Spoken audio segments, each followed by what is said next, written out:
Well, we don't have, we're not privy to all the internal classified documents within NATO headquarters in Brussels, but I think we can look to the past to see how NATO has been involved in various coups.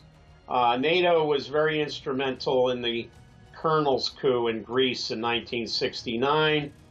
It was very instrumental in a lot of counter revolutionary activity in Portugal after the 1974 Carnation Revolution. NATO operations in Italy and other countries that have backed internal paramilitary forces. It's the program that's generally called Gladio, but Gladio was in Italy, and it has different names in different NATO countries.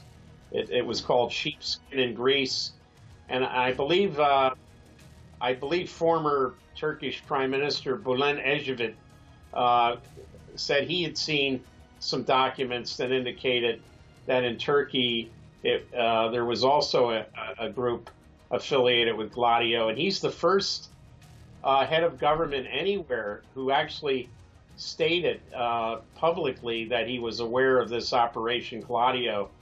Gladio, of course, is a covert paramilitary organization. I mentioned it has been behind coups and counter coups in Greece and in Portugal and also other insurgent movements in Italy, in Germany, in Belgium, and other NATO countries, and Turkey as well.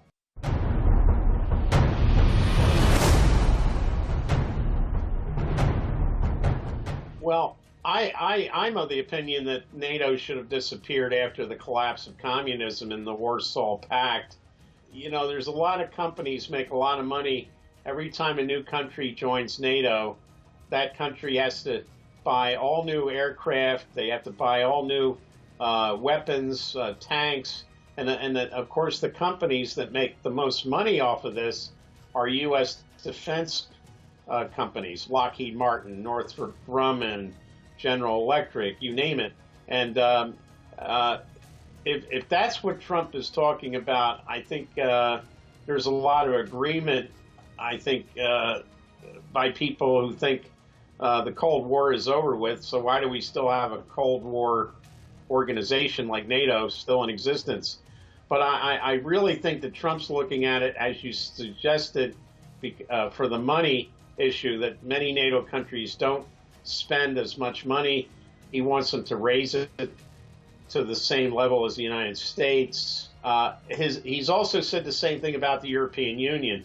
He thinks that's a organization that's not needed anymore. And I believe that there's a lot of support for that in Europe, especially amongst these new populist nationalist parties. The Brexit vote in the United Kingdom was one example of this, and the Le Pen candidacy for president of France is another, and similar parties like that in the Netherlands and other countries. So I think Trump is really looking at this wave of popular opposition to these globalist movements, these globalist organizations, I should say, NATO being one, European Union being another, and he's not at least his ambassador to the UN has not had very good things to say about the United Nations either.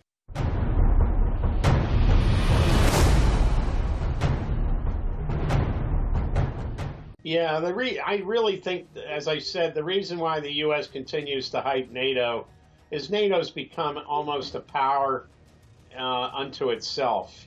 I mentioned how NATO is directly linked to U.S. defense companies making lots of money every time NATO decides to upgrade. NATO countries have to upgrade their military forces, or a new country joins NATO. The latest being Montenegro. Montenegro is a very small country, yet they're going to have to spend a lot of their money on advanced weaponry because NATO requires it. But NATO is also basically a dagger at Russia because NATO is right now on the Russian border after many presidents said that would never happen after the fall of communism. Clinton said that and then proceeded to take in several countries, the Czech Republic, Poland, Slovakia, and Hungary. And then they said, well, we're not going to take it anymore. Now that we have NATO in the Baltics on the Russian border, we have them, NATO keeps expanding. They want to get Ukraine, they want Georgia, and now we have Trump's national security advisor, Flynn, talking about problems on the border between Poland and Belarus. Well, there are no problems on the border between Poland and Belarus, and but it seems like there are still some people, even in this Trump administration, who favor confrontation with Russia, even though Donald Trump says he wants to get along with Vladimir Putin. He doesn't want a confrontation. I don't think Trump is fully in control of his own people.